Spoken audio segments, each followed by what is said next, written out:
Il y a quelques semaines, au début du deuxième confinement, je suis allé faire les courses. Passionnant, hein? Non mais attendez, c'est juste pour poser le contexte. En me garant sur le parking, j'ai remarqué qu'ils avaient installé et allumé les décorations de Noël. Et bêtement, je me suis mis à sourire. Je poussais mon chariot, joyeusement. Et cette petite bulle de bonheur, je la devais à un phénomène tout simple, la mémoire sensorielle.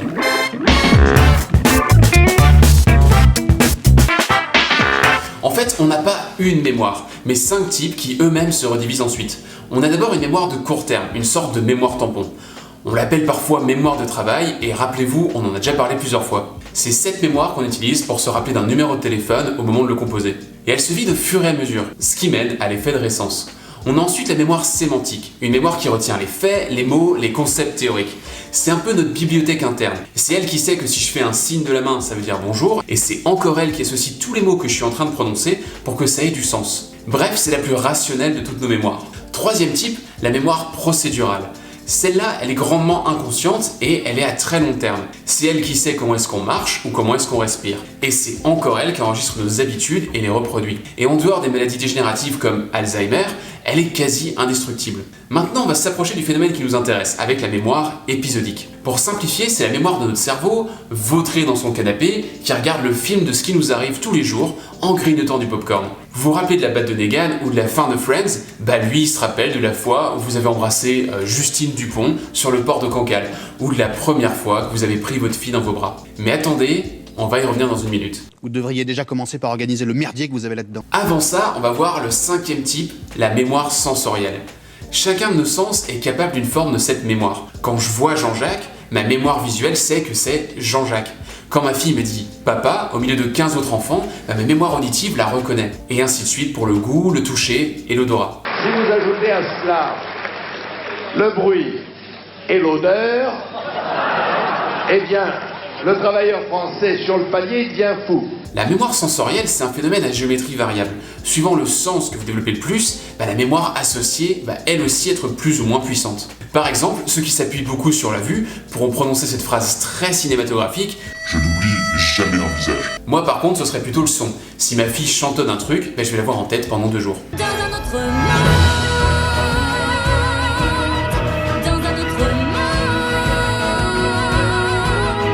Sauf que voilà, la mémoire sensorielle, c'est en fait une mémoire de court terme. Pour la vision, on n'est pas loin de l'instantané, en termes de capacité tampon. Et pour l'audition, on peut retenir un truc à peine plus long, à peu près la longueur du logo sonore Decathlon. Mais si, celui-là.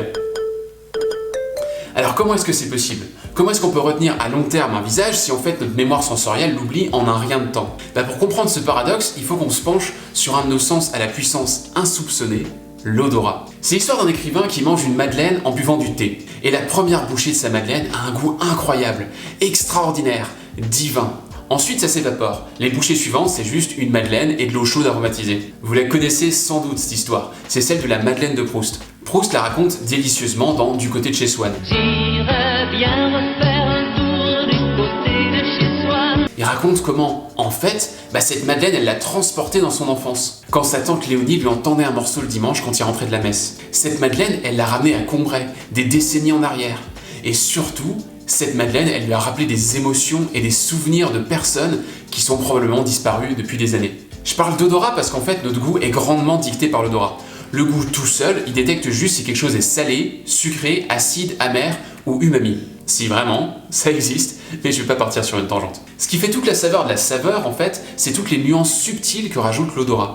En fait, ce qui se passe, c'est que quand on mange quelque chose, notre mémoire sensorielle de l'odorat, appelons ça notre mémoire olfactive, elle joue au memory avec notre mémoire épisodique. Accrochez-vous, vous allez voir, c'est moins compliqué que ça en a l'air. On goûte quelque chose, la mémoire olfactive le retient dans son tampon de court terme. Elle appelle la mémoire épisodique en lui disant « Regarde, j'ai cette image ». Là, la mémoire épisodique, elle regarde dans son jeu et elle vérifie si elle n'a pas la même image. Si elle l'a pas, la partie s'arrête là et on continue de manger comme si de rien n'était. Mais si la mémoire épisodique réalise qu'elle aussi, elle a cette image, alors elle renvoie à la conscience la chose qui s'est passée quand elle l'a enregistrée. Et cette chose, comme chez Proust, c'est pas forcément un épisode très clair ou un souvenir très articulé. C'est avant tout une émotion. En fait, l'émotion, c'est le vecteur qui permet de transférer un instantané dans la bibliothèque de long terme. Plus cette émotion sera forte et plus elle aura de chances d'être enregistrée. Cet enregistrement, il se fait dans l'hippocampe. Et ce détail, il a son importance parce que l'hippocampe, c'est un peu le GPS de notre cerveau. C'est lui qui enregistre, outre la mémoire, notre position dans l'espace. Pour simplifier énormément, nos sens rapportent des faits depuis leur mémoire respective, et cette information elle circule sur les autoroutes du cerveau. Or, les autoroutes des sens, elles passent à côté de l'hippocampe. Du coup, quand ces émotions fortes signalent à notre matière grise qu'il y a une info en cours digne de son attention, les rocades au niveau de l'hippocampe, elles s'ouvrent, et il commence à retenir ce que racontent les sens. D'ailleurs, il y met sa petite touche, il prend la mémoire sensorielle, il lui accole des informations de temps et d'espace, et il l'archive. Et suivant la force et le type de l'émotion, il nous la rejouera à sa manière, le jour où son jeu de memory collera à celui d'un de nos sens. Par exemple, c'est pas très glorieux, mais j'ai beaucoup de mal à boire du pastis. Si je trempe mes lèvres dedans, ma mémoire épisodique me renvoie à la soirée de ma première cuite. Et de la même manière, quand j'entends une rediffusion des grosses têtes, je me rappelle à quel endroit j'étais quand j'ai entendu cet extrait pour la première fois pendant que je faisais mon jogging.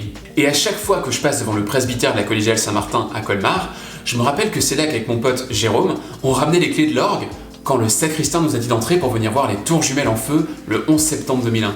Oui, j'étais un ado à problème. Bon, revenons à nos décorations de Noël. Pourquoi est-ce que c'est un vecteur de joie ?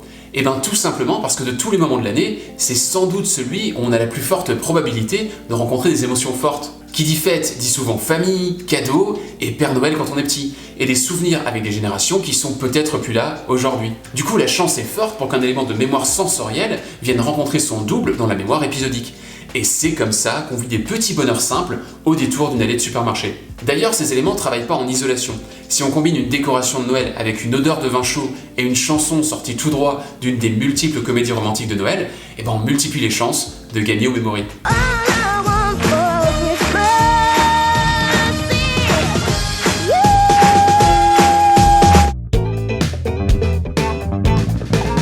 Bon allez, on sort de notre bulle de barbe à papa pour parler commerce. Et on va commencer pour une fois en parlant B2C. Si on regarde toutes les pubs depuis des décennies, on remarque une grande constance à essayer de jouer multicanal sur nos sens. À commencer bien sûr par la musique. Je vous ai déjà cité Decathlon, mais il y en a une brouette. Tenez, est-ce que vous reconnaissez ça ? Ou encore ça ? Ce phénomène, il est pas récent du tout. C'est la signature par exemple des camions de glace avec leurs carillons. Suivant le profil de la marque, l'impact peut être directement émotionnel, comme par exemple ce logo sonore.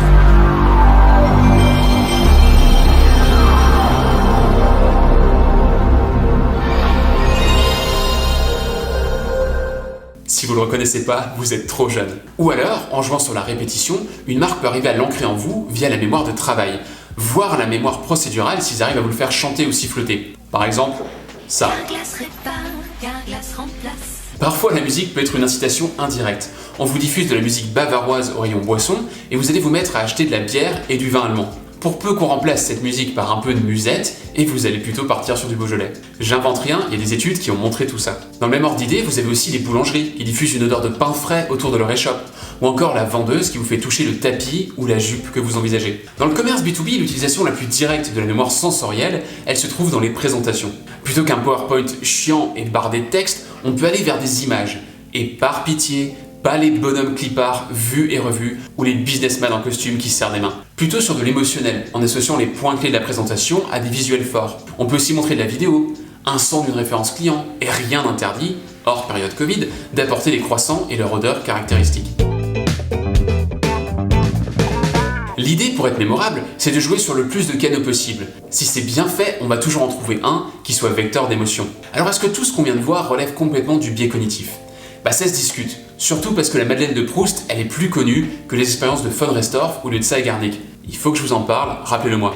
Du coup, on a tendance à assumer ouvertement la subjectivité de notre mémoire. Mais ça appelle aussi à une certaine humilité.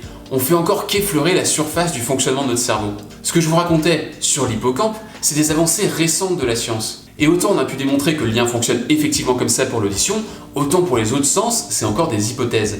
Alors pour conclure, j'aurais une petite recommandation de prudence pour les publicitaires et autres communicants. Oui, les chansons ça marche pour imprimer notre mémoire. La plupart du temps, c'est un canal en or pour exploiter la mémoire sensorielle, comme on vient de le voir. Mais notre hiérarchie cognitive, ça reste une pyramide. Le rationnel tout en bas, l'émotionnel au milieu et l'identitaire en haut. Du coup, même si vous arrivez à véhiculer l'émotion avec le son, il faut pas oublier que si c'est vraiment trop ridicule, eh ben on va devoir s'en désolidariser au niveau identitaire. Et je dis pas ça uniquement pour le lip-dub de l'UMP en 2010.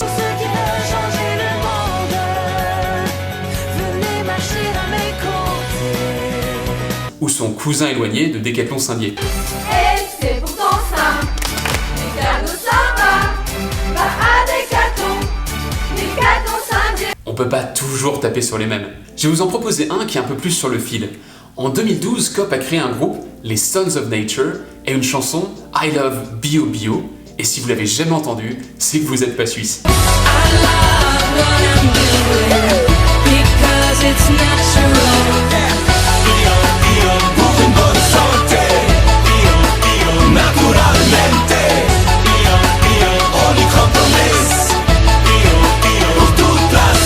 Alors je vous laisse décider, cool ou ringard? Et évidemment, si vous avez du mal à trancher, vous pouvez demander de l'aide à un ami, un proche ou un comptable. À bientôt. I love Mother Nature.